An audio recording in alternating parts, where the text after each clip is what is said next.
Oi, gente! Hoje a gente vai falar sobre sistemas de bacias de Foreland. Para falar sobre isso, vamos conversar sobre dois artigos muito importantes nessa definição de Foreland Basin Systems, ou sistemas de bacias de Foreland. Ambos publicados em 1996 e que foram os artigos que introduziram não só o conceito, mas também exemplos de como os sistemas de bacias de Foreland deveriam ser descritos e entendidos também. Então vamos lá. O primeiro artigo é do Dessels e Giles.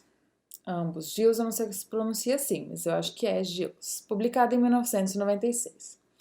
A tradução para o português do título do artigo é Sistemas de Bacias de Foreland. E esse artigo, basicamente, ele serviu para duas coisas. Primeiro, ele propôs que o conceito atual, o conceito da época, 1996, sobre as bacias de Foreland, estava inadequado e incompleto, certo? Só que como não basta falar que está errado, eles propuseram uma maneira mais compreensível de definir essas bacias de Foreland e quais que são as características dessas bacias, incluindo qual que é a extensão em área, o padrão de preenchimento sedimentar, a estrutura dentro da bacia, por que que essa bacia é bacia, ou seja, por que houve a subsidência que permitiu que fossem acumulados todos aqueles sedimentos lá, e quais que são as implicações tectônicas que a gente pode inferir baseado nessas feições estratigráficas que a gente observa dentro dessas bacias ou acumulação de sedimentos. Tudo bem, mas então se eles estão propondo um novo modelo, qual que era o modelo prévio? Qual que era a definição prévia, então, de uma bacia de Foreland? Eu listei aqui várias dessas características, são as características principais que o pessoal da época achava que definia uma bacia de Foreland. O primeiro ponto é que eles achavam que se tratava somente de uma vala que em inglês é through, então uma vala alongada, que está aqui representada, a nossa vala. Essa vala seria formada entre um cinturão orogênico compressional, que está aqui o nosso Fultrosbelt, e o cráton. A causa de formação dessa vala, aqui entre o Fultrosbelt e o cráton, seria somente uma subsidência flexural, certo? Então tinha uma flexura aqui, no que a gente vai ver mais para frente, que é a litosfera, que permitia a acumulação de sedimentos. E essa subsidência que formava essa valinha, ela ocorria por causa de cargas nessa litosfera, que fazia com que essa parte afundasse e se tornasse propensa à acumulação de sedimentos. Outra característica era que esse... gente, deixa eu escolher uma caneta aqui boa. Então, que o preenchimento da bacia, ela era em forma de cunha, certo? Com uma cunha assim, que está aqui representada por essa cunha, que seria a bacia de Foreland, a Foreland Basin. Nessa figurinha aqui, o que a gente tem é um perfil dessa figura primeira aqui, onde a gente vê que aqui é A e B, e aqui é A e B. Bom, então voltando ao assunto, eles achavam que o preenchimento da bacia tinha essa forma de cunha, e essa cunha ficava diretamente adjacente ao Fultrosbelt, ou seja, do ladinho aqui, ou então até abaixo, aqui nessa região, que a gente pode ver que está abaixo desse Fultrosbelt. Os sedimentos derivados, os sedimentos que caíam na bacia também, eles achavam que eles provinham do Fultrosbelt, até por causa dessa proximidade. Aqui o mais lógico seria isso. E só em menor escala, esses sedimentos viriam do cráton, que estaria localizado aqui nessa região. Para eles, inclusive, o próprio... Que cor que eu vou escolher? Para eles, inclusive, o Craton e o Fortress Belt estavam separados pela bacia de Foreland. Só que o limite entre a bacia de Foreland e o Craton era o próprio Forbode, que a gente vai falar mais para frente qual que é a nova definição dele, de acordo com esse artigo. Pois então, por que essa definição deles estava incompleta? O artigo cita diversas razões, então vamos citar aqui as principais. Bom, a primeira razão é porque eles observaram que a zona de acumulação de sedimentos não estava restrita somente a essa valinha que a gente conversou antes, que estava aqui entre o Fortress Belt e o Craton. Eles perceberam que essa acumulação de sedimentos se estendia muito mais, ela ia até o Craton, inclusive, certo? Então tinha sedimento em toda a parte aqui. Outra coisa que eles perceberam é que a proveniência desses sedimentos não era somente aqui do Fortress Belt. Tinha uma contribuição também do Craton, que está mostrado aqui também nas figurinhas. Ó. Tinha contribuição tanto do Craton, que está aqui para essa parte, quanto do Fortress Belt também. Em maior escala do Fortress Belt, né? Mas também era significativa essa contribuição do Craton. Então, vamos dar um exemplo a respeito dessa primeira razão. Bom, a gente estava falando que a zona de acumulação dos sedimentos não estava somente próxima ao Fortress Belt, certo? Ela se estendia também em direção ao Craton. O que a gente tem aqui é uma figurinha que mostra pra gente a plataforma Sunda, que é o Sunda Shelf, que está aqui mostrado, então a plataforma Sunda, e o sistema orogênico indonesiano, certo? Então aqui a gente tem a subducção, a gente tem a trincheira, Java Trench, é a trincheira, e aqui ó, a gente tem a ilha de Sumatra, a gente tem a Península Malaia, a gente tem a ilha de Bornéu e a gente tem a ilha de Java aqui. Então o que a gente tem aqui ó, é um perfilzinho que vai de A até a linha, certo? É o que a gente vê aqui, ó. Aqui é a A e aqui é a linha. Então a trincheira tá aqui, Java Trench. O arco magmático tá aqui. As estruturas do Fortress Belt, que estão mostradas aqui, ó, estão aqui, ó. Então, o que a gente está vendo é que logo após o Fortress Belt, nessa região, a gente tem acumulação grande, olha, dos sedimentos aqui. Que até prossegue aqui para frente e tudo mais. Só que isso não é restrito à região que está próxima aqui ao Fortress Belt. Também a gente tem sedimentos mais localizados para o lado cratônico. Então, olha só o tantão de sedimento aqui que também está sendo depositado aqui. Então, por isso, nesse artigo, eles falam que a proveniência não é somente aqui do Fortress Belt, né? Proveniência para essa bacia. Mas também ela vem aqui do Craton. Então, qual que é a segunda razão pela qual essa definição anterior estava incompleta? Bom, primeiro é que as bacias de Foreland, na verdade, elas não possuem essa forma de cunha que está mostrada aqui nessa figurinha. Então, elas não têm essa forminha certinha aqui.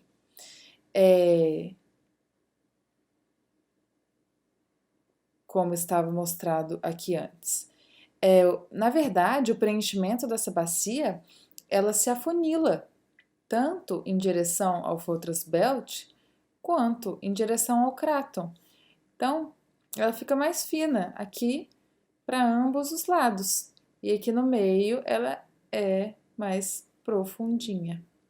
Opa, esse desenho não ficou muito bom, mas é assim a ideia, tá bom? Então, vamos dar um exemplo sobre isso, gente. O que a gente está vendo aqui nesse mapinha é um mapa de isópacas, que está mostrando o Severe Fortress Belt. É um sistema de falhamento e cavagamento que chama Severe, que está localizado aqui nesses estados do oeste dos Estados Unidos, os estados de Utah, Wyoming, Montana, Idaho e uma parte do Colorado também, e do Arizona. Essa aqui é a fronteira com o México, como vocês podem ver, e aqui é a fronteira com o Canadá. Bom, então aqui a gente tem esse mapa de isópacas. O mapa de isópacas, ele mostra as isolinhas, aqui ó, que você tá vendo, de espessura verdadeira, de uma certa unidade que está embaixo dessas linhas. Então, ela está mostrando qual que é a espessura de uma unidade que está embaixo da superfície, a gente não pode ver. Então, nessa figurinha aqui, o que a gente tem, olha, é que se a gente fizer um perfil aqui, ó, de A até a linha, olha, A até a linha, a gente vê, ó, que aqui, ó, vamos supor que essa é uma superfície. Então, aqui a gente tem que a profundidade é 1, depois a profundidade é 2, depois a profundidade é 3, depois é 4, e daí ela volta a ficar mais menos espessa, certo? Porque ela vem aqui de 4 para 3, para 2, para 1, de novo, certo? Então, isso mostra que essa unidade aqui em questão que a gente está vendo embaixo dessas isolinhas, ela não tem uma forma de cunha, né? Isso mostra o que eu acabei de falar, que o preenchimento da bacia se afunila, tanto em direção ao cráton, quanto em direção ao Fortress Belt, certo? Um outro conceito importante que surge dessa segunda razão, que essas bacias não têm forma de cunha, é que eles tiveram que explicar, então, o que está acontecendo desse lado da bacia que ela está se afunilando em relação ao Fortress Belt. Então, essa parte aqui dessa bacia, lembrando que o Fortress Belt está aqui também, né? Fortress Belt aqui em todo lado. Então, essa parte aqui, ó, da bacia, eles começaram a chamar de bacia de piggyback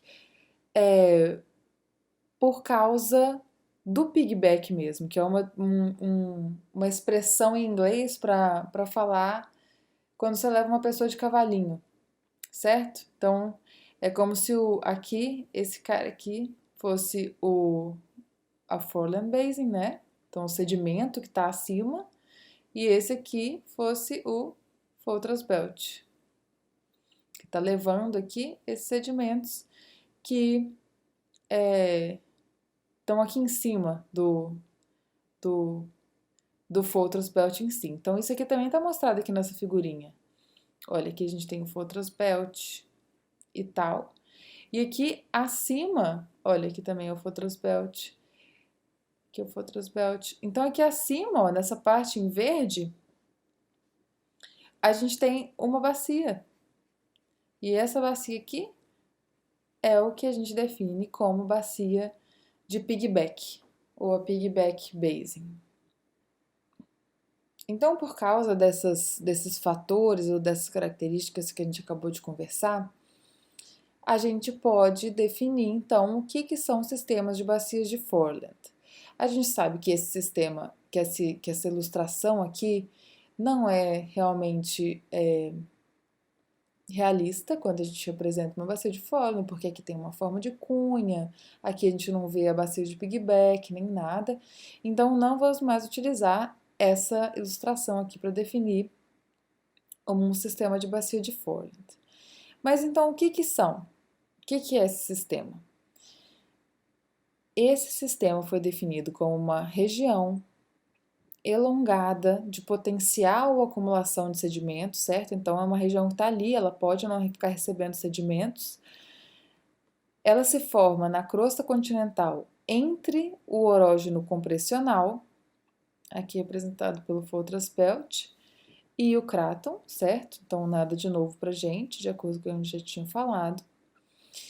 Só que acontece que ele tem uma dimensão longitudinal aproximadamente igual ao comprimento. Isso está em inglês, desculpa. Ele tem uma dimensão longitudinal aproximadamente igual ao próprio comprimento do Foltras Belt. Então, se você tem essa aqui, ó, bacia de Foreland aqui, ó, a Foreland Basin System, provavelmente você vai ter um Foltras Belt aqui, ó, que tem uma extensão longitudinal comparável à extensão desse Foreland Basin System, certo? Também nada de novo é que essa bacia ela é controlada pela subsidência flexural, certo? Aquilo que a gente conversou antes, que tem uma flexura aqui na litosfera que permite, né, que os sedimentos sejam acumulados. Mas uma novidade que esse artigo introduziu é que a bacia de Foreland ela não é só uma bacia, ela possui certas partes discretas que foram chamadas de depozonas. Então, essas depozonas são as seguintes. A primeira é o edge top, ou topo da cunha, certo? Então, é o topo da cunha orogênica, os sedimentos que estão depositados aqui em cima da cunha orogênica, certo? Vai ser chamado de wedge top. A segunda deposona é o foredeep, que antes, inclusive, era considerado a própria bacia de Foreland, porque é a parte que possui a maior espessura. Então, uma tradução não perfeitinha para foredeep seria o fosso dianteiro. Então, essa região aqui, ó, olha só, ela tem a maior capacidade de receber sedimentos. Esse é o foredeep. A terceira parte, então a gente falou aqui do foredeep, a terceira deposona é o forebolt, que a gente já tinha conversado rapidamente antes, cuja tradução pode ser protuberância dianteira. O forebolt, ó, tá aqui, ó. Olha só, ele é uma protuberância, ele não é realmente uma zona onde você imaginaria que um monte de sedimento seria acumulado, né? Mas ele tá aqui, ó. E por último, a gente tem a deposona que se chama backbolt, certo? Que seria a protuberância traseira. Não é bem uma protuberância, mas não é uma região tão propensa a receber sedimentos que nem o foredeep. Ela não é tão espessa, ela não é tão capaz assim de ter uma flexura grande para possibilitar esses sedimentos de caírem aqui. Então, essas são as 4 depozonas. Muito importante nessa definição é que cada deposona ela é diferente e ela tem uma deposição de sedimentos diferentes. E essa deposição é controlada por um conjunto diferente de variáveis. A gente vai falar então agora um pouquinho sobre cada uma dessas depozonas e quais são as principais características de cada uma. Beleza, pessoal, mas antes então vamos falar. Vamos começar desde o começo, né? Então, por que essas bacias, que esses sistemas de bacias de Foreland se formam desde o princípio? Então, o que acontece é que as bacias, elas são formadas por influência dos cinturões orogênicos e dos sistemas de subducção que estão associados a esses sistemas orogênicos, como está mostrando aqui, como está mostrando aqui nessa figurinha. Então, aqui é a placa subductada, a montanha, né? O cinturão de cadeia de montanha está aqui. Aqui também está a montanha, aqui está a subducção, né? A placa subductada. E por causa desse sistema orogênico, então, são formadas essas bacias, porque o sistema orogênico em si, ele causa uma perturbação da litosfera, certo? E essa perturbação da litosfera, ela é representada pela subsidência flexural. Então, tem uma flexão na litosfera, né, que é causada por essa orogênese. Existem dois principais sistemas, ou settings, ou ambientes, ou configurações, no qual essas bacias podem ser formadas. A primeira dela é a configuração periférica. Então, aqui a gente pode ver que a bacia ela está formada aqui, ó, nessa partezinha, que é em cima dessas placas subductantes, certo? E na parte dianteira dos Foltras Pelts, que estão representados aqui, ó. Uma coisa interessante e importante é que esse sistema, esse Foltras Pelt, ele é sintético em relação à direção de subducção, certo? Então, a direção de subdução está para cá e a direção, né, do Foltras Pelt de propagação está para cá, certo? Então, é sintético. A outra região, ou setting, ou configuração, é a configuração no retroarco. Então, aqui ó, a gente tem a placa subductada e aqui a gente tem a montanha, né, o orógeno em si, e aqui a gente tem o nossa baciazinha desse lado.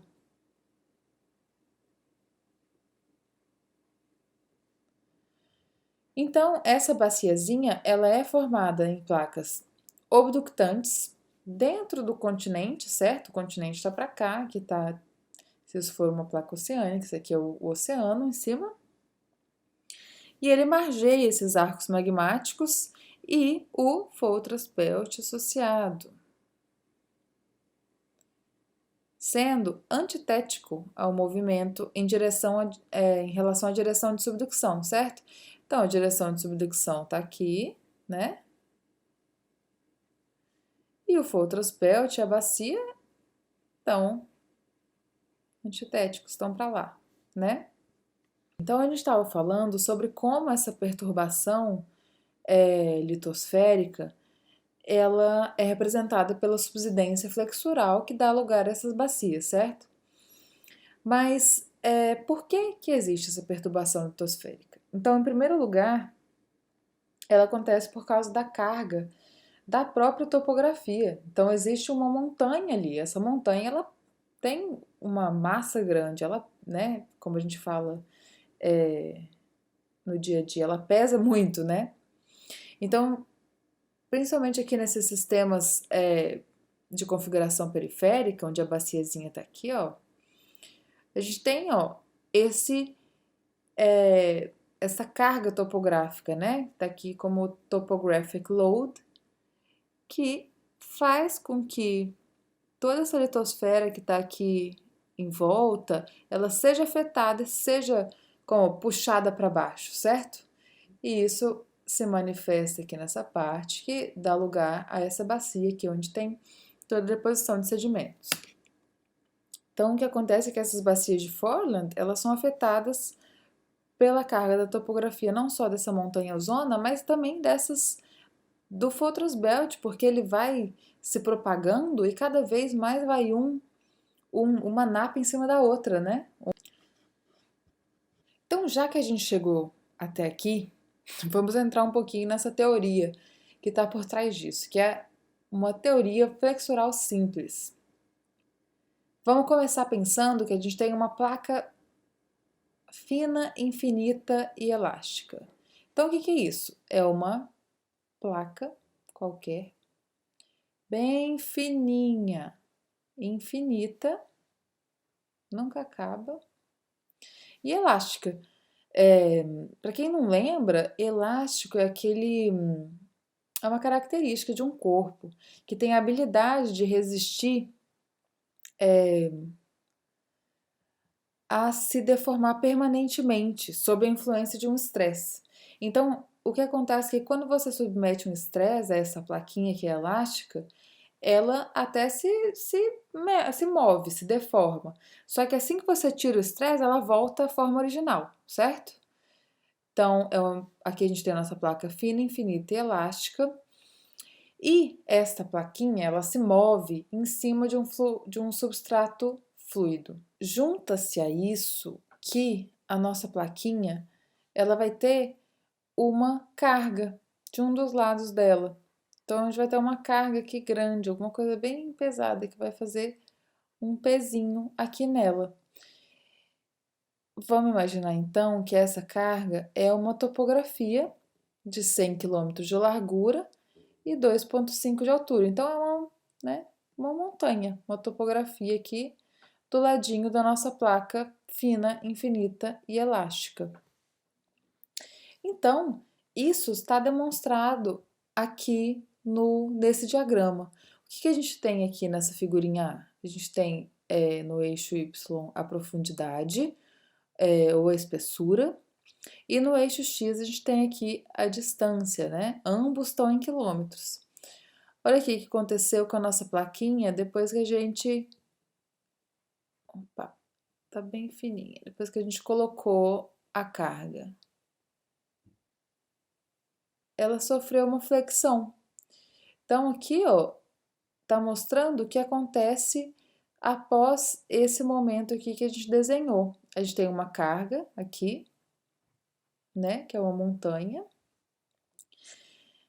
E isso vai fazer com que a nossa plaquinha se flexione, certo? O que vai dar espaço para as nossas deposonas do sistema de bacia de Foreland, certo? Então, qual que é a resposta primária a essa carga da bacia e da topografia? Primeiro, vai ser formada a deposona do Foredeep, que a gente está vendo aqui, que vai ser a maior de todas, né? Olha só, ela tem a maior profundidade ou espessura, certo? Então, uma vala flexural profunda. Em segundo lugar, a gente tem o forebode, que está mostrado aqui, ó. Logo depois que a plaquinha ela se flexiona para baixo, vai ter uma parte dela que vai se flexionar para cima também aqui. E esse aqui seria o nosso forebode, né? E outra coisa que a gente vai observar é a nossa deposona do backbode, que a gente vai notar que tem bem pouquinha subsidência flexural aqui. Ai, nessa parte nem dá para ver. Aqui, se vocês quiserem dar uma olhadinha depois no artigo, aqui é só como se fosse dando um zoom em todas essas partes. Então, a gente vê que essa última aqui, ó, que é o backbode, na verdade, ela tem sim uma flexura significativa, só que não dá para ver nessa figurinha, ainda mais se você for comparar com a grande flexura do Foredeep. Tudo bem, então agora vamos para o nosso, voltando ao assunto da nossa perturbação litosférica e dos 3 pontinhos que a gente estava falando, vamos continuar com a segunda causa principal dessa perturbação litosférica. A gente falou da carga da topografia, agora vamos falar então do slab pull de subducção. Gente, então, o slab pull é uma força que vai puxar, vai ser um puxão para baixo dessa chapa ou placa que está sendo subductada aqui, certo? Então, com esse puxão, o que vai acontecer é que essa baciazinha que está aqui em cima vai ter uma tendência ainda maior de ficar mais espessa, né? Porque vai ter porque esse puxão para baixo aqui, ó, dessa placa, vai fazer com que haja mais espaço aqui para essa bacia existir e ter sedimentos depositados nela, né? E isso provoca uma deposona de 4 deep com uma maior e mais larga subsidência do que seria esperado se a gente não tivesse esse puxão ou esse slab pull. Então, pessoal, no nossa listinha aqui do terceiro fator que influencia na perturbação litosférica, que é representada pela subsidência flexural, a gente tem as placas ou chapas subductadas dinâmicas. E isso acontece no foreland de retroarco. Então, é nessa configuração de retroarco que está mostrada aqui por essa figurinha que a gente está vendo. Então, o que acontece aqui é que nessa base da placa continental, a gente tem um material viscoso que ele vai se acoplar ao material da cunha mantélica, certo? Então, cada vez mais ele vai se acoplar e esse material, por sua vez, vai acabar sendo arrastado pela própria placa que está aqui em subducção, certo? Então, tudo isso aqui vai ficar acoplado.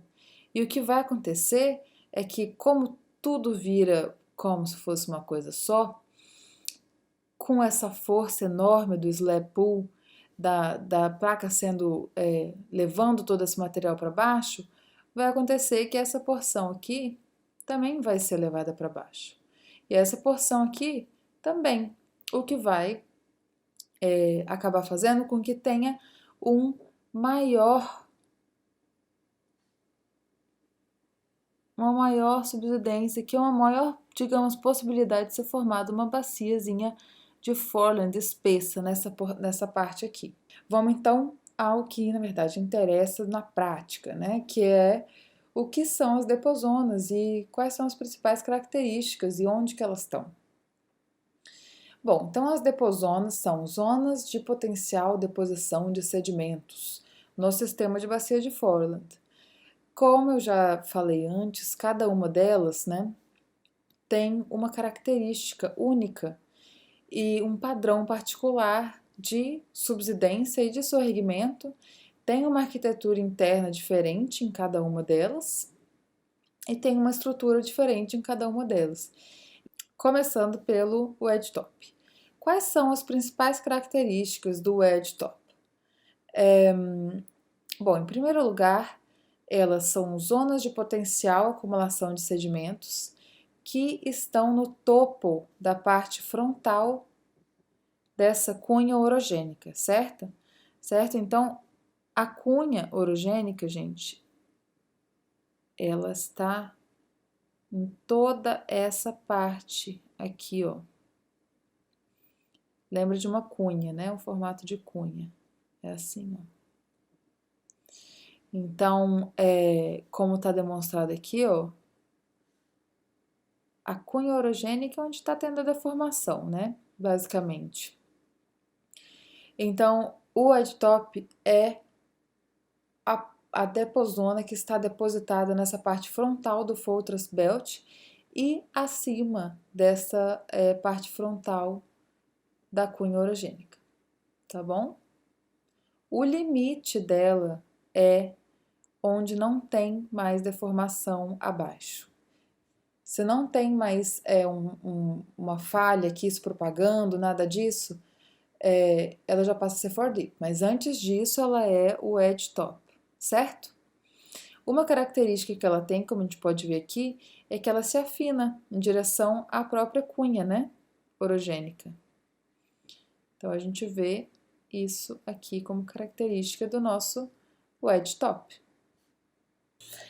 Por que esses sedimentos, então, eles estão se acumulando aqui, nessa parte? Aqui acima dessa parte frontal da cunha orogênica. Bom, eles estão sendo transportados de algum lugar e estão sendo depositados aqui nessa parte mais baixa, né, de topografia, uma parte menos elevada aqui do Fortress Belt. Então, o que ocorre mais frequentemente é que esse sedimento ele é proveniente da parte traseira do Fortress Belt e se acumula na parte dianteira. Então, é de se esperar que essa parte traseira, aqui onde já ocorreu um espessamento crustal muito grande, tenha uma topografia maior, o que permite um transporte até relativamente rápido de sedimentos que vêm, são transportados através desse Fortress Belt até a parte frontal do Fortress Belt e são acumulados imediatamente nessa primeira partezinha aqui, nessa parte mais proximal dessa bacia. Por causa disso, esses sedimentos têm uma imaturidade textural e composicional extrema, porque, imagina, eles estão sendo transportados por distâncias relativamente curtas, né? Vamos dizer, somente de uma área de uma topografia alta para uma topografia baixa, não vai dar tempo dos grãos ficarem muito arredondadinhos, não vai dar tempo de fazer um selecionamento melhor desses grãos. Então, por exemplo, no caso de um ambiente subaéreo, a gente vê que nesse ambiente, se você tem só uma montanha e logo depois o edge top, você identifica que o material mais grosso do preenchimento de toda a bacia de Foreland é aqui no edge top. Então, pessoal, para falar sobre as principais características do edge top, vamos usar um exemplinho. A gente tem aqui uma figura do próprio artigo que mostra um mapa de parte da Itália. Então, aqui é a parte da Itália, aqui é o Mar Adriático, né? Aqui são os Alpes, aqui são os Apenines, aqui são as cidades de Bolonha, Milano e Venezia. Então, gente, esse mapinha, ele é um mapa de isópocas. Novamente, aquele mapa de isópocas que mostra a espessura verdadeira das camadas que estão abaixo dessas linhas, né?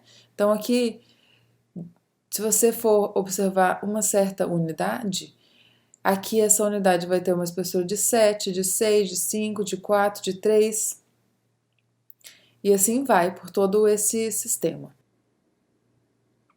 Então, o que a gente pode perceber aqui é que na parte frontal do Fortress Belt, que tem mais ou menos 50 quilômetros, essa parte frontal do Fortress Belt, ele na verdade, ele não está exposto à superfície, ele está, digamos, soterrado por muitos sedimentos que estão acima do Fortress Belt. Então é isso que esse mapa de isópocas está mostrando, olha, tem aqui 8 metros de sedimento acima do Fortress Belt, aqui tem 7, aqui tem 6, aqui também, aqui tem 5, aqui tem 4. Então todos esses planinhos aqui tá mostrando o Fortress Belt. E as isolinhas estão mostrando os sedimentos que estão acima desse Fortress Belt. Então tá tudo coberto. Então vamos dizer que a gente quer observar o que está acontecendo aqui. Mais especificamente aqui nesse perfilzinho que passa aqui pelo Mar Adriático. Então vamos dizer que isso é a linha. O que a gente vai observar vai ser algo parecido com esse perfil sísmico aqui, que foi obtido para essa mesma região. Então aqui é aqui é a linha. Olha, aqui o que a gente está vendo? A gente está vendo falhas, né?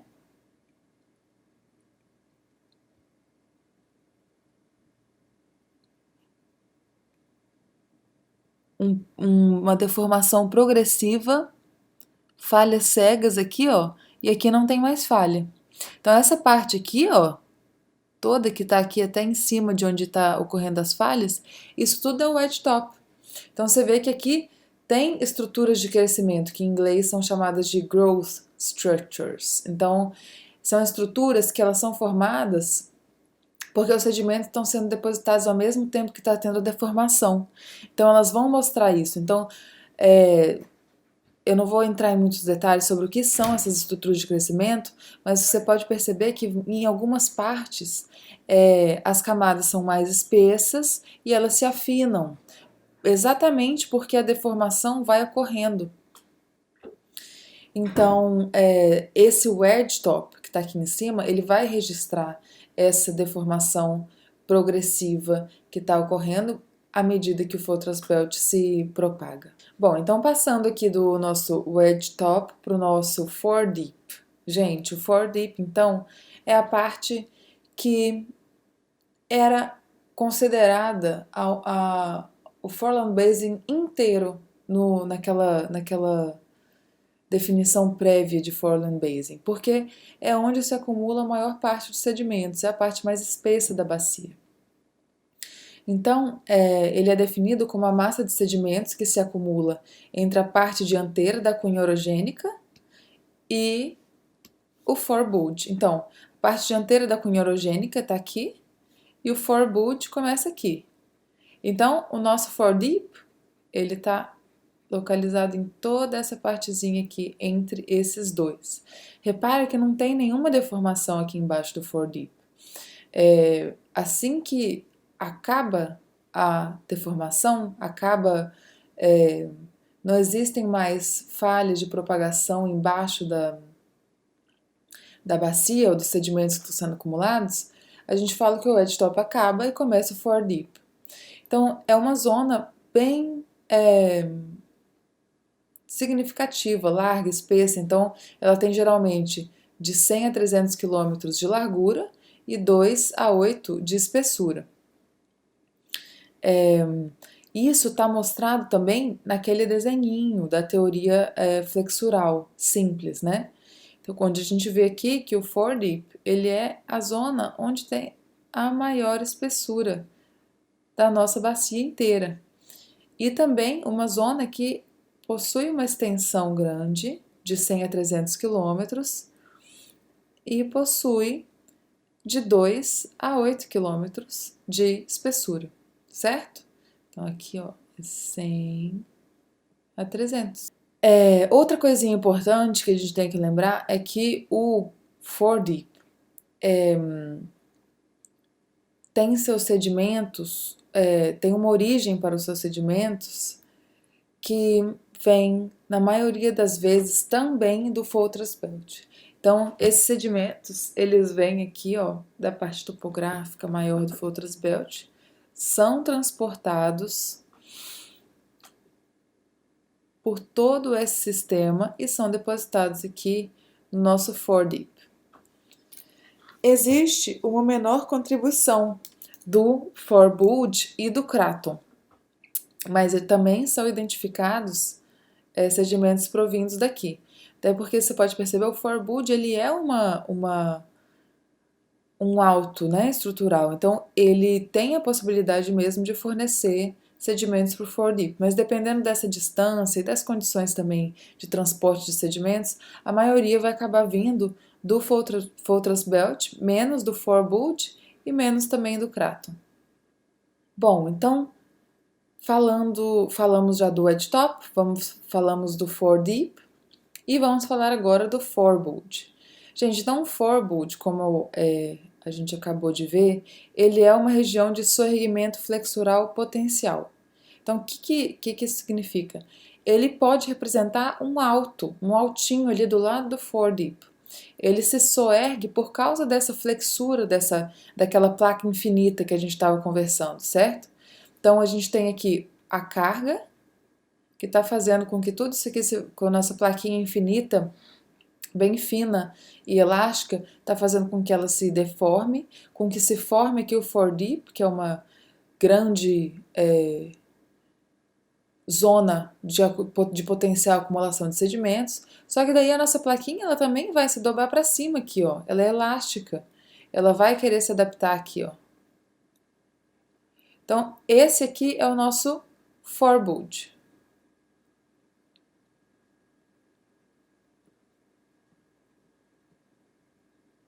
Então, segundo essa teoria, a partir dessas equações que determinam essa teoria flexural simples, o forebud ele teria de 60 a 470 quilômetros de largura.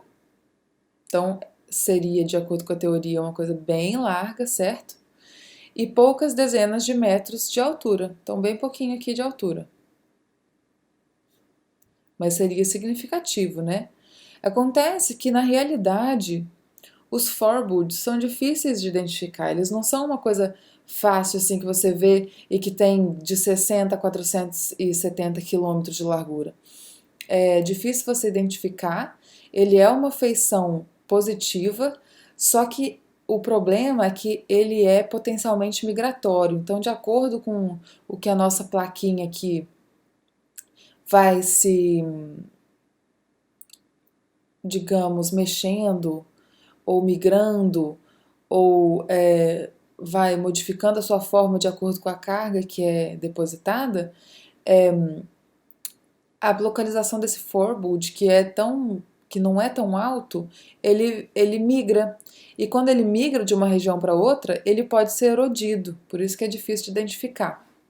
A gente vai conversar mais detalhadamente sobre isso em alguns slides.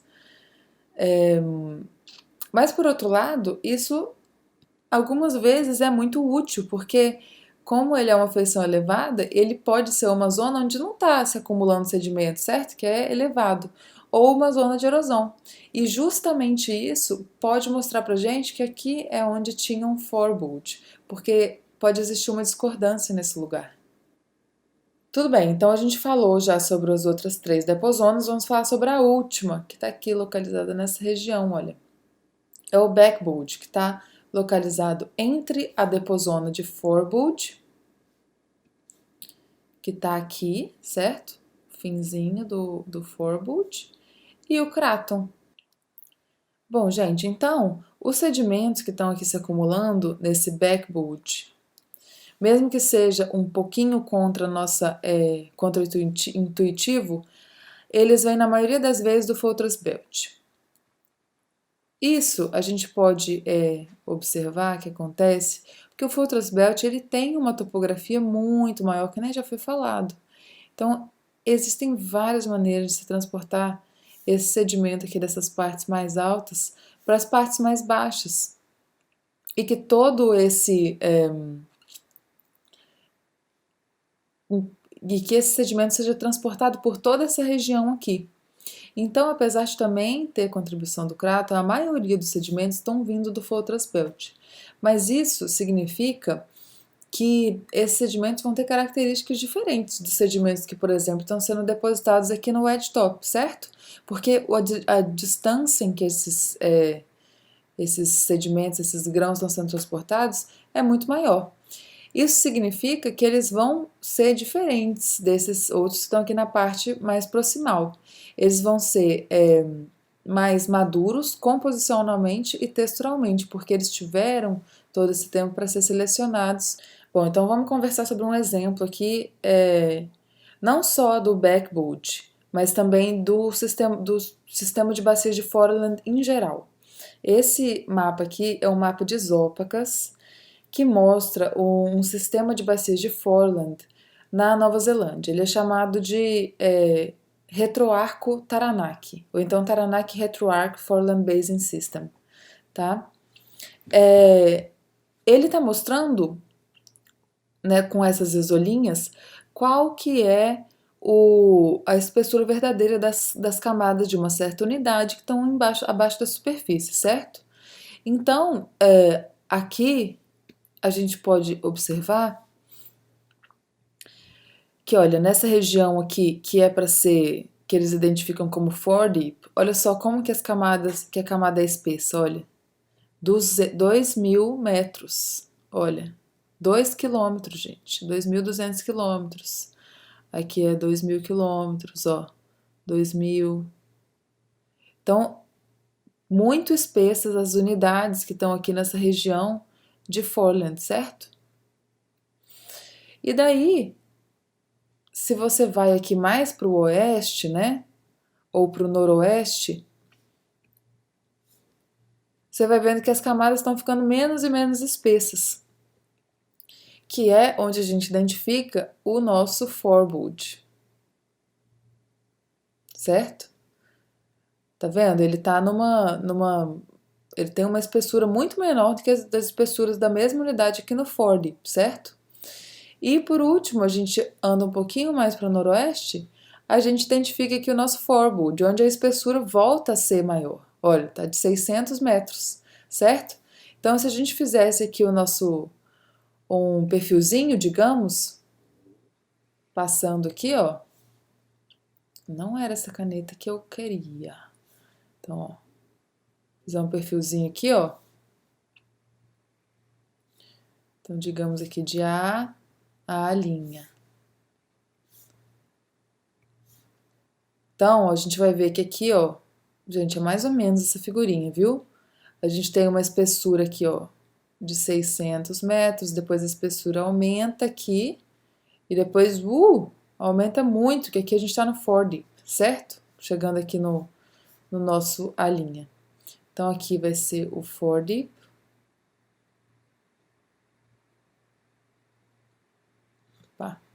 Aqui vai ser o nosso forebode.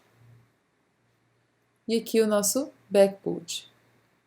Bom, gente, então quais são os pontos-chave até agora que a gente tem que lembrar? Primeiro, são as deposonas. Então, quais são as deposonas que fazem parte dos sistemas de bacia de Foreland? As deposonas são 4 e são essas aqui que estão mostradas nessa figura. São o edge top, o foredeep, o forebode e o backbode. Então, essas deposonas, elas resultam de uma flexão primária que é causada pela carga dessa topografia que está aqui nessa parte. Então, essa carga grande, ela vai causar uma flexão nessa porção aqui que está adjacente à região onde tem essa maior carga da topografia. Superimposta a essa flexão primária, causada pela carga da topografia, a gente tem a flexão devido ao slab pull, que acontece em forelands periféricos, ou devido a essas placas ou chapas subdutadas dinâmicas, que acontecem em foreland retroarco. Esses quesitos aqui, eu expliquei com mais detalhes alguns slides atrás, então se quiser dar uma olhadinha, só volta um pouquinho o vídeo. Bom, surge dessas observações que a gente fez uma característica muito importante dessas deposonas, que é que as deposonas migram junto com o Fortress Belt. Então elas não vão ficar estáticas aqui para sempre se você tem um Fortress Belt que está migrando, porque à medida que o Fortress Belt migra, a carga da topografia vai ser imposta a um local diferente. Então, isso vai mudar toda a flexão que a gente estava observando nessa bacia, que pode ser também imaginada como aquela nossa placa fininha, elástica, infinita. Então, se você muda o local onde você está aplicando a sua carga na nossa placa fininha, ela vai digamos,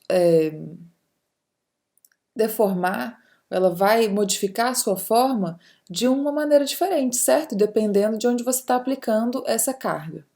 Bom, gente, então vamos utilizar uma figurinha aqui para a gente entender melhor esses pontos-chave do que a gente discutiu até agora. Bom, o que a gente estava falando é que a deposona ela migra junto com a migração do Fortress Belt, certo? A partir dessa observação, a gente define então que uma deposona ela é definida em termos da sua posição durante a deposição, certo? E não da eventual posição que ela vai ter na hora que você está observando a deposona, porque a deposona ela vai registrar todos os processos que ocorreram de sedimentação na hora que ocorreu a deposição, ou seja, o Fortress Belt que você está observando agora pode não representar exatamente o local onde ele estava quando a deposona teve a sua sedimentação. Então, isso é explicadinho aqui por essa figura. Então, vamos lá passo a passo. Na nossa figurinha a gente tem o nosso Fortress Belt aqui, certo? Aqui a gente tem essa falha que está ocorrendo aqui na parte frontal do Footras Belt. Então, aqui na parte de cima, o que a gente vai ter? A gente vai ter o nosso wedge top, certo? Tá em cima aqui do Footras Belt, né? Só que a gente tá vendo que já tem uma outra falhazinha aqui sendo formada aqui embaixo, porque esse Footras Belt, ele tá se propagando, né? Ele tá vindo aqui pra frente. Só que antes disso acontecer, a gente tem a deposição aqui do nosso foredip, né? Então, tem uma partícula aqui, essa partícula aqui que está mostrada nesse pontinho preto, essa partícula, ela foi depositada no momento em que essa região aqui, ela era um foredip, certo? Acontece que esse nosso Footras Belt, ele está se propagando, ele não está paradinho. Então, aquela falha cega que a gente estava vendo aqui, ó, ela já ocorreu, ela está aqui, já está mais para frente. Então, ela vai englobar aqui essa parte aqui que era o foredip, e onde está onde está a nossa partícula aqui azul, ele vai englobar isso. Só que acontece que a nova configuração é que isso é um wedge top, porque toda essa parte aqui está acima do Footras Belt. Então, todas as partículas que forem depositadas aqui em cima, elas vão pertencer ao wedge top novo, certo? Então, aqui é uma nova posição de wedge top. Aí acontece que, se por algum motivo eu tiver que esse Footras Belt retorne, né, para a parte oeste aqui, que nem a gente está vendo, ou seja, que ele não continue se propagando, mas que ele volte, isso é só em termos de... Isso é muito difícil de ocorrer, mas é só uma forma de exemplificar o que está acontecendo. Então, se a gente vê que a nova falhazinha aqui, que está ativa, né, a falha ativa, ela retorna a uma posição anterior, a gente vai ter que naquela região inicial que a gente estava estudando, a gente tem o nosso sedimento que foi depositado em uma região de foredip. Logo acima dele, a gente tem nossa partícula que foi depositada em uma região de wedge top, certo? Só que essa nova região aqui, como a falha ativa está aqui nessa região, essa região aqui passa a ser de novo o foredip, certo? Então, ela vai voltar a ser um foredip aqui. E a partir da observação dessa seção aqui, ó, você pode entender o que estava acontecendo. Ou seja, qual que foi a história, né? Qual que é a implicação tectônica, o que você infere que ocorreu com esse Footras Belt, com essa bacia, somente olhando essa seçãozinha aqui. Então, pessoal, vamos para o nosso segundo artigo. O nosso segundo artigo é sobre a aplicação de todos esses conceitos que a gente aprendeu até agora. Então, o título dele, traduzido para o português, é A acumulação de longo prazo de sedimentos nos sistemas de bacias de Foreland no retroarco da Cordilheira de Idade Jurássico Médio e Eoceno Inferior. E ele também foi escrito pelo DeCelles e por outro autor, Curry, e foi publicado em 1996. Sobre o que é esse artigo? Esse artigo é sobre a região que representa a orogênese cordilheirana no oeste dos Estados Unidos. Orogênese cordilheirana, um orógeno cordilheirano nos Estados Unidos, ele é o nome dado a todos os processos de formação de cadeias de montanhas que têm estado ocorrendo no continente norte-americano pelo menos pelos últimos 200 milhões de anos. Sim, desde o Triássico Médio. Então, essa aqui é uma porção dessa orogênese cordilheirana que aconteceu entre o Jurássico Médio e o Eoceno Inferior há mais ou menos 120 milhões de anos. Pois bem, o artigo fala sobre qual que é a história de acumulação da bacia de Foreland Cordilheirana no estado de Utah, mas também envolve, essa orogênese ela envolve não só o estado de Utah, que está mostrado aqui, mas também Wyoming, Colorado, Arizona, até o Novo México aqui, Nevada, Idaho, Montana. Então, é uma região muito extensa e que envolve diversos estados dos Estados Unidos.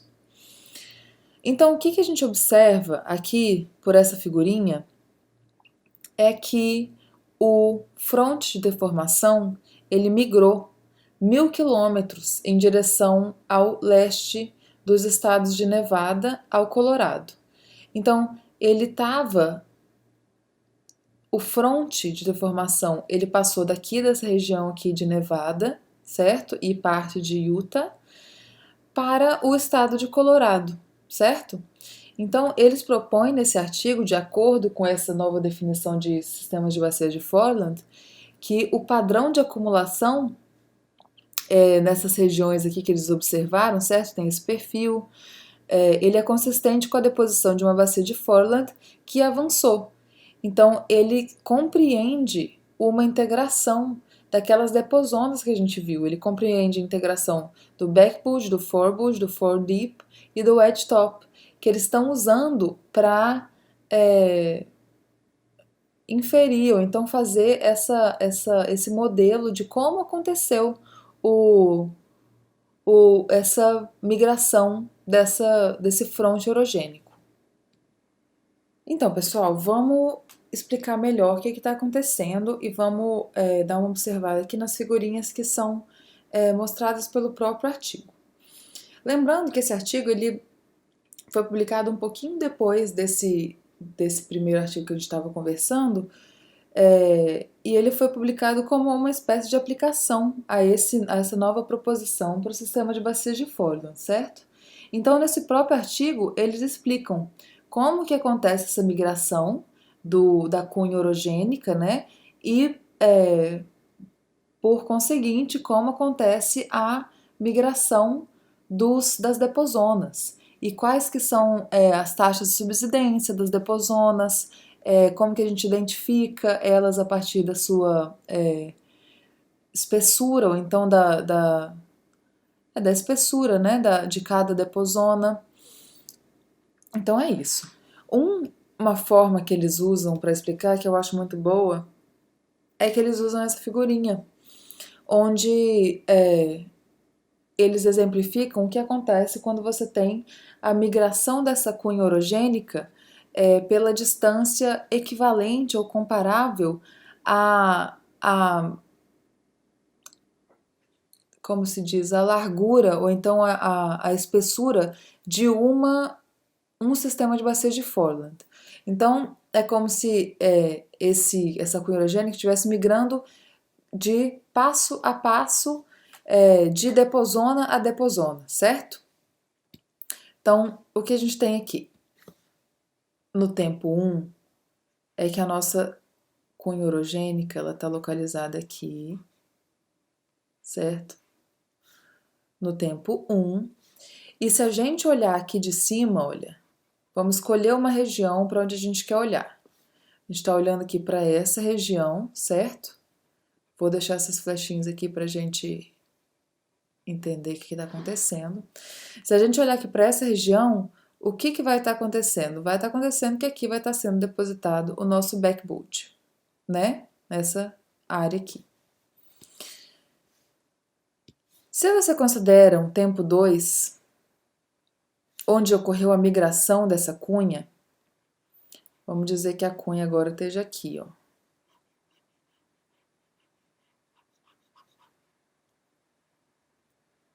O que vai acontecer? Vai acontecer que esse backbulge, ele não vai mais... Essa região onde a gente estava observando o backbulge não vai ser mais uma região de deposição de backbulge, não vai ser mais uma deposona de backbulge, porque isso aqui mudou. A posição da cunha orogênica mudou, então todo o sistema ele vai se adaptar, porque o lugar onde a carga foi aplicada mudou. Então, toda essa flexão aqui vai se comportar de uma forma diferente, vai migrar também para frente. Então, se a cunha orogênica está aqui, o que vai estar aqui agora dessa vez? Vai ser o nosso forebode. Nosso forebode vai ser depositado aqui nessa região, certo? Da mesma forma, se a gente observar o tempo 3, uma migração do nosso fronte orogênico, a gente vai ter que nessa região aqui, ó, onde estava antes nosso backbud, nosso forebud, agora é uma região muito mais, digamos, com uma subsidência muito maior. E aqui vai ser o nosso foredeep.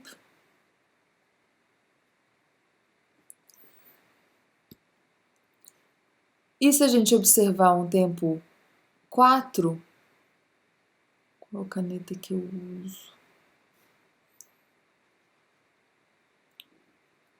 A gente vai ver que a nossa cunha orogênica, ela chega aqui, ó, no local onde a gente estava observando, no tempo 4. Então, aqui acima da cunha orogênica, o que a gente pode ter é o nosso wedge top. Então, gente, o que a gente tem que perceber é que cada uma dessas unidades aqui, elas continuam sendo unidades que foram depositadas nas depozonas que estão especificadas aqui. Elas não mudam as suas características de deposição só porque uma nova configuração se formou. Então, por exemplo, essa partícula que foi depositada aqui, no tempo onde nossa cunha estava aqui nessa parte rosa, ela não vai deixar de ser foredeep só porque a cunha avançou e agora essa é uma região de wedge top. E é por isso que isso é tão importante, porque a gente determina o que aconteceu em cada tempo de acordo com essa sequência estratigráfica que a gente observa. Então, essa sequência estratigráfica a gente pode observar aqui nessa figurinha. Então, primeiro, o que a gente vai ter? A gente vai ter a nossa cunha aqui e a deposição do nosso backbud, certo? Então, a gente vê que a subsidência, olha, ela tá vindo já, ela tá alta aqui na hora que estava depositando, porque o backbud ele é um lugar de uma subsidência relativa alta em relação às zonas adjacentes, né? Então vai ter essa deposição aqui com uma taxa de subsidência alta, só que à medida que a cunha vai avançando, ele para de ter essa subsidência alta e ele vira um autoestrutural, né? E esse autoestrutural vai ser representado pelo nosso forebud. Olha, o nosso forebud. Só que o que acontece é que como o nosso forebud ele é um altinho estrutural, é muito provável que ocorra ou a não deposição de sedimentos ou a erosão dessa porção, certo? Ele tem uma subsidência baixa, olha aqui, ó. Então é provável que isso não esteja exposto, então não esteja presente no nosso registro geológico. Só que o que vai estar presente é uma discordância, provavelmente nesse caso, né? E isso também é muito importante para a gente observar onde que a gente está nessa sequência aqui. Então, continuando a nossa progressão aqui da nossa cunha orogênica, a gente vai ter aqui em rosa o nosso foredeep. A gente vai ver que vai passar a nossa taxa de subsidência vai passar de uma taxa de subsidência baixa para uma taxa de subsidência muito grande, que é aqui onde vai estar depositando o nosso foredeep. Então, imagina, aqui tem a nossa cunha, já está aqui, a carga que está sendo exercida aqui nessa região, vai causar com que tenha uma bacia enorme aqui, muito propensa a receber esses sedimentos. Então, cada vez que essa cunha está avançando mais e mais vai ser provável que exista uma subsidência maior nessa região aqui de foredeep, certo? Então, olha só, taxa de subsidência alta. Olha, tá vindo de baixa para alta. Finalmente, quando a nossa cunha atinge o local onde a gente estava observando, olha, a gente vai ter o nosso wedge top, que vai ser o sedimento ou a partícula, né, nesse caso que a gente está observando, que está sendo depositada aqui em cima da nossa cunha orogênica. Acontece que como tem tantão de falhas, né, que está sendo cada vez mais deformado, a gente observa que a gente tem sim esse wedge top, que é uma bacia, né, que tem uma subsidência assim variável, né, digamos, mas existe acumulação de sedimentos nessa região. Mas como tem tantas falhas ali que causam o surgimento de algumas regiões, rebaixamento de outras, a gente vai ter regiões onde não vai ocorrer deposição ou então que vai ocorrer erosão, o que está demonstrado aqui por essas pequenas discordâncias aqui que significam a magnitude de deformação que essa região possui, certo? Então aqui nessa figurinha também estamos mostrando o que está acontecendo. Aqui é uma região Aqui no eixo X a gente pode observar a profundidade, né, ou a espessura de cada uma das depozonas durante esse certo intervalo de tempo aqui. Então, aqui a gente está observando a mesma coisa, olha. O backbulge, ele vai ter uma profundidade pouca aqui, tá vendo? Uma profundidade de um valor pequeno. Quando você vem aqui no nosso backbulge, praticamente, ó, nada muda. Olha só. Bem pouquinho, ó. Bem pouquinho de adição a essa nossa coluna estratigráfica. Aí quando você chega no nosso foredeep, olha só, o tantão de subsidência que a gente vai ter, que vai permitir a deposição de um montão de sedimentos aqui nessa região, olha. Olha só. Porque vai ser uma zona de subsidência enorme, certo? Não vou pintar tudo, mas vocês entenderem. E quando a gente chega no nosso wedge top,